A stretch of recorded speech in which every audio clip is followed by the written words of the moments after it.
Pain without love. Pain, I can't get enough. Pain, I like it rough, cause I'd rather feel pain than nothing at all. Right, so time to cover the 2025 EAFF E-1 Championship, I guess.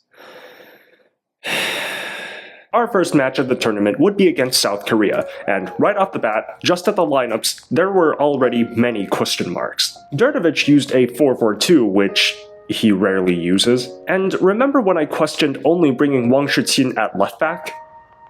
He didn't even start. Instead, we started the young Umijan Yusup, in his senior debut, out of position. And then, no Wei Shihao, Kuai Ji-wen starting at second striker for his debut against South Korea, and let's not forget, Yan Junling in goal. How did the match itself go?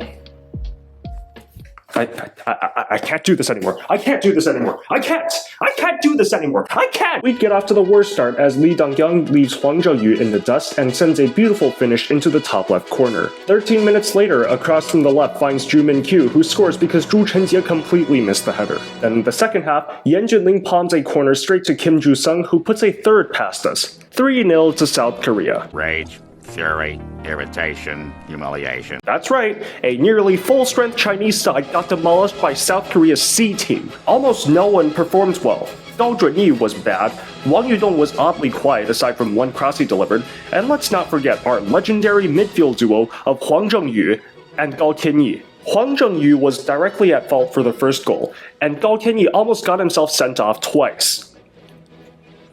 Chinese champion Iniesta, ladies and gentlemen. Zhang Yuning went missing, Kuai Ji-wen got overwhelmed, and Xie Wenneng was terrible. In fact, once he got subbed for Wei Shihao, our right flank immediately looked dangerous. Just start Wei Shihao. It's not over because our next opponent is Japan. Considering how we performed against South Korea, I was expecting another 7-0 loss. And I think Đurđević too, because he finally made some lineup changes. He switched to a more familiar 4-2-3-1, and some new players were given starts. This included Liu Haofan at right back, Wang Shiqin making his debut, Wei Shihao at number 10, and General Patton. Again, we started terribly as Japan took the lead through Mao Hosoya. Anyways, not long after, China would get a good chance, but Zhang Yuning can't score. In the second half, Hiroki Mochizuki's shot deflects off Zhu Chenjie and into Yan Junling's net. 2-0 to Japan. But surprisingly, at least for me, for the entire game, Japan were mostly held at bay. They had their chances, but few of them looked threatening. China also had some chances, but we didn't take any. Despite the loss, this wasn't the end of the world. And because Hong Kong lost to South Korea, that put China in third place going into match day 3. And finally, our last game, Hong Kong, one of our most bitter rivals. And it showed because going into the game, there was a lot of controversy.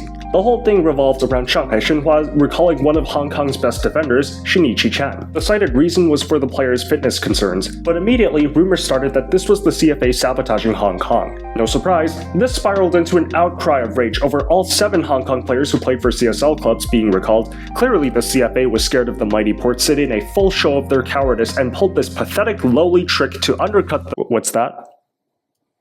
That didn't happen? So this rumor got so out of hand that Hong Kong's own federation had to come out and make a statement. Only Shinichi Chan was recalled, every other player on the team was left alone, and on top of that, Chan's recalling was actually agreed upon before the tournament even began. Which, I'm not gonna lie, that sounds a lot like creating a victim fantasy. Listen, alright, there are plenty of valid objections to the CFA, we don't gotta make stuff up to hate them. Moving away from the off-field drama, Dejan Đurđević once again made some lineup changes. Umijan Yusup came back to feature on the right this time, Xu Xin replaces Gao Tianyi in the midfield, and Xie Wenneng starting? Serginho starting? Anyways, the match started and lo and behold, Zhang Yuning gives China the lead. Oh, it's offside. No worries though, because in the 20th minute, China would take the lead through Huang Zhengyu out of all people. China would continue peppering Hong Kong's net, coming dangerously close to scoring on multiple occasions. In fact, Zhang Yuning did, but Xu Xin's corner went out of play before his header. Finally, the whistle blew and China walk away with a 1-0 win, finishing third in the EAFF E-1 Championship. But if you thought it was over, It wasn't. More off-field drama as during a post-game speech to their supporters, Hong Kong player Michael Udebuluzor used a no-no word when referring to the fans. And this caused such an uproar in China that he had to apologize, and it even cost him a transfer to Suzhou. But Hong Kong's players acting like they should have won is just delusional. I don't know what else to call it. Y'all faced one of the worst Chinese sides in years. You roughhoused an 18-year-old the whole game, and you still got dominated. In fact, if it wasn't for our terrible finishing, this would have ended 3 or 4-0. Anyways, this brought an end to our tournament, and surprisingly, China continued their streak of being the only team in the EAFF E-1 championship to have never finished last. But because this is the China national team, there was still more off-field drama. Several images went viral of the Chinese team coming back with an unholy amount of luggage for each player. This led to fans questioning just what they were doing in Korea, their commitment to shopping over training, and jokes circulated that even Hang Seng didn't have this much luggage. Many fell for this, and admittedly, I did too. But more than likely, it was just the players bringing their training equipment that they brought back with them, you know, the stuff they brought like training balls, water coolers, etc. Back to talking about our tournament. Look, despite the win against Hong Kong, we've still been unimpressive. I mean, we lost to South Korea and Japan's C teams while being at full strength. It's inexcusable, and some players showed that they really don't deserve to play for the national team. Huang Zhengyu, even though he scored our only goal of the tournament, is still extremely underwhelming. Look, the man always does well against smaller teams, but gets bullied against favorites, and one outstanding performance isn't going to change that. Zhang Yuning is also really questionable at striker. His hold-up play is decent, and he's one of the most physical players in the team, but his finishing is like Nunez from Temu. He did get our winning assist against Hong Kong though, so I'll spare him from any further criticism. Xie Wenmeng, the guy is sort of like Vinny Jr., good at club level, but for the national team he just hasn't convinced me. Since scoring against Australia, he hasn't been able to do anything productive, though in his defense, the whole team hasn't been doing well. Maybe he'll come right. Xu Xin is... Why? Very similar argument to Huang Zhengyu. He was okay against Hong Kong, but the man has no progressive passing sense against bigger opponents, and especially at his age, we can't keep relying on him. And now we get to the really negative performances. Gao Junyi. Dude, figure it out. You were terrible against Saudi Arabia, but you were injured for that game. Alright.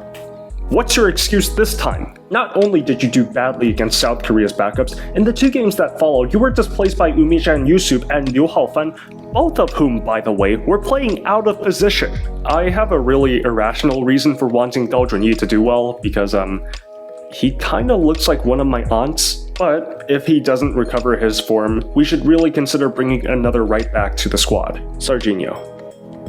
Someone tell me, since naturalizing for the national team, what has he done? All I've seen from Serginho is a shot on target here, a chance created there, and the rest of the time he just pulls 2,000 flashy tricks without doing anything else the whole game. Might I remind you, this dude is 1 game away from 007. And finally, I've saved the best for last, Yan Junling.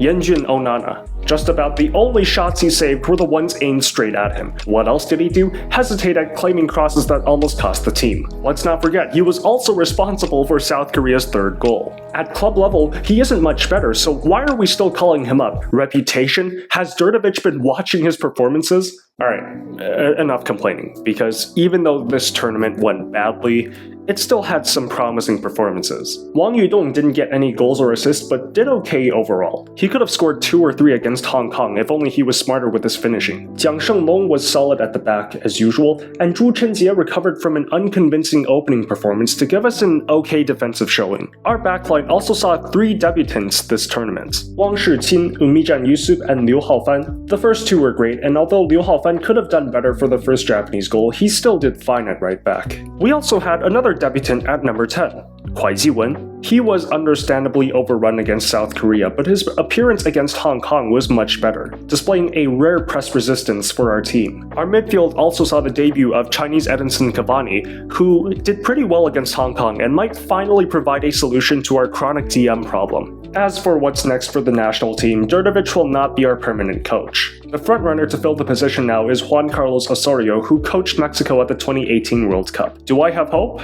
Well, he's never coached a CSL team before, so I have my doubts, but We'll see. What did you think of China in this tournament? Let me know down in the comments. If you like this video, like and subscribe, turn on notifications, follow my Instagram and my Twitter, yada yada yada, and I'll see you next time. Take care. With the EAFF E-1 tournament behind them, our heroes in red move on to their next goal. With Djurdjevic leaving and a new coach arriving soon, China will soon face its next test at the 2027 Asian Cup. With less than 2 years to prepare, can our heroes restore the national team's pride? Find out next time on Chinese Football Z.